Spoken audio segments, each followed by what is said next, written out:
படம் இருக்கு நம்ம இந்த படம் நல்லா இருக்கு. இந்த வெளிநாட்டுக்கு போகிறவங்களுக்கு பற்றி எடுத்திருக்காங்க. அதில் இதாக ஒரு கஷ்டம்னா, இப்போ வீட்டோட மாப்பிள்ளையா இருக்கிறத விட போய் 10 ரூபா சம்பாதிக்கணும்னு ஆசைப்படுறாரு. அதாவது ஆசைப்பட்டு அது ஒரு பிள்ளை போய்க்கிறாங்க. அந்த குடும்பத்தில் லாஸ்ட்டில் குடும்பத்தோடு இருக்கணும்னு சந்தோஷப்படுறதுனால படம் பரவாயில்ல, ஓரளவுக்கு பார்க்கலாம். நல்லா இருக்குது படம். ஸ்டோரி என்னன்னா, அவங்க ஊர்லயே இருந்து நல்லா வெளிநாடு போவாத இங்கே இருக்கணும், இருந்து ஒண்ணா இருக்கணும்ன்றது தான் கதை. நல்லா இருக்குது. வெளிநாடு போகிறதுக்கு தான் அந்த படம் நினைக்கிறேன். நல்லா இருக்கு. உழைப்பாளர்கள் தினம். கடல் கடந்து நம்ம தேசத்தை விட்டு அங்கே வேலை பார்க்குற ஒவ்வொருத்தரோட ஒரு வழி என்ன, குடும்பத்தை விட்டு அங்கே வேலை பார்க்குறவங்களோட நிலைமை எப்படி இருக்குது, அவங்க மனநிலை எப்படி இருக்குது, குடும்பத்தை எப்படிலாம் மேலே கொண்டு வரணும் அப்படிங்கிறதுக்காக அவங்க எப்படி கஷ்டப்படுறாங்க அப்படிங்கிற விஷயத்த ரொம்ப தத்ரூபமாக வந்து சந்தோஷ் நம்பிராஜ் சொல்லியிருக்காரு. மியூசிக்கு, கேமரா எல்லாத்துலேயுமே நல்லா ஒர்க் பண்ணியிருக்காங்க. படம் ரொம்ப நல்லா இருக்கு. தியேட்டருக்கு வந்து பாருங்க. வணக்கம். நான் பாடலாசிரியர் சிங்கி சுந்தர். இந்த படத்தில் சிங்கப்பூரில் நான் இருந்ததுனால அங்கே தொடர்பு கிடைச்சி நான் எழுத ஆரம்பித்தேன். இந்த படத்தில் 2 பாடல்கள் எழுதியிருக்கேன். அழகான சிங்கப்பூர் அப்படின்னு இன்ட்ரோ சாங்கும், அப்புறம் தீரா காதலி அப்படின்னு சொல்லிட்டு ஒரு மெலோடி. அந்த கதையோடு ஒட்டி போகிற ஒரு பாடல். எனக்கு இந்த படத்தில் ஒர்க் பண்ணது ரொம்ப மனதுக்கு நெருக்கமாக இருந்தது. ஏன்னா 10-12 வருடங்கள் நான் சிங்கப்பூரில் இருந்ததுனால அங்கே உள்ள உளவியல், அங்கே உள்ள வாழ்க்கை, அங்கேருந்து இங்கே வந்து போகிற அந்த 2 மாத விடுப்பு, அதை ஒட்டி வர்ற பிரிவு, எல்லாமே வந்து ஒரு அனுபவமாக நான் இந்த படத்தில் நான் எழுதியிருக்கேன். கண்டிப்பாக இந்த படத்தை எல்லாரும் வந்து பார்க்கணும். உழைப்பாளர் தினம் டைட்டில் அப்படி இருந்தாலும் இது எல்லாருக்குமான படம். எல்லாரும் வந்து பார்க்கணும், எங்களுக்கு ஆதரவு கொடுக்கணும். ரொம்ப நன்றி. இந்த படத்துக்கு எனக்கு பாடல் எழுதுகிற வாய்ப்பு கொடுத்த சந்தோஷ் அண்ணா அவர்களுக்கும், இயக்குனர் நடிகர் சந்தோஷ் அண்ணா அவர்களுக்கும், இயக்குனர் சம்பத் அண்ணா அவர்களுக்கும், மற்றும் இந்த படத்தின் தயாரிப்பாளர், இணை தயாரிப்பாளர் குழலி பொன்னுசாமி புருஷோத்தமன் அவர்களுக்கும், சிங்கப்பூரில் இருக்காரு. அப்புறம் நீதி பாண்டித்துறை, இல்லை இது போன்ற பல நண்பர்களுக்கும் என்னோட வெற்றியில் இதான் என்னோட முதல் படம். அதாவது 2வது படம். முதல் படம் ஓடிடியில் வந்தது, காதலிசம்னு சொல்லிட்டு. அதில் ஒரு பாடல் எழுதியிருந்தால் நல்ல ரீச் இருந்தது. இது எனக்கு தியேட்டரில் வர்ற முதல் படம். எனக்கு சின்ன வயசுலேருந்து எனக்கு ஆதரவு கொடுத்த நண்பர்களுக்கும், என்னோட குடும்பத்தினருக்கும், இப்போது என்னோட பணியில் இருக்கும் நண்பர் எல்லாருக்கும் என்னோட நன்றியும், என்னை ஊக்கப்படுத்தின என்னோட தோழர் தோழிகளுக்கும் என்னோட நன்றி சொல்லிக்கிறேன். நன்றி.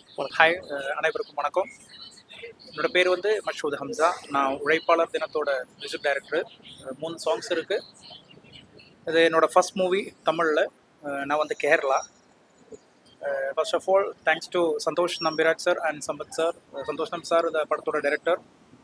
அவர் தான் எனக்கு ஒரு முதல் சான்ஸ் வந்திருக்கு. இப்போ படம் பார்த்து இறங்குனது பரவாயில்ல, நல்ல கண்டென்ட் இருக்குன்னு ஒரு சின்ன மூவி. இப்போ தான் பார்த்து இறங்குனது.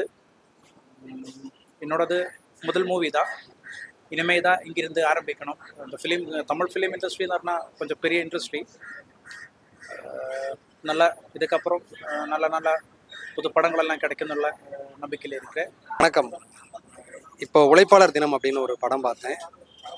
பொதுவாக தமிழர்கள் வெளிநாடுகளில் நிறைய ஊர்களில் உழைப்பாளர்களாக போய் வேலை செய்கிறாங்க. மலேசியா, சிங்கப்பூர், மிடில் ஈஸ்டில் நிறைய நாடுகள் ஒர்க் பண்ணுறாங்க. அப்படி ஒரு சிங்கப்பூரில் போயிட்டு ஒர்க் பண்ணக்கூடிய ஒரு உழைப்பாளர், ஒரு வேலைக்கு போகிற ஒருத்தருடைய கதை தான். அவங்களுடைய வலி, அவங்களோட சந்தோஷம், அவங்களுடைய வாழ்க்கை எல்லாம் தான் இந்த படம் வந்து பேசியிருக்கு.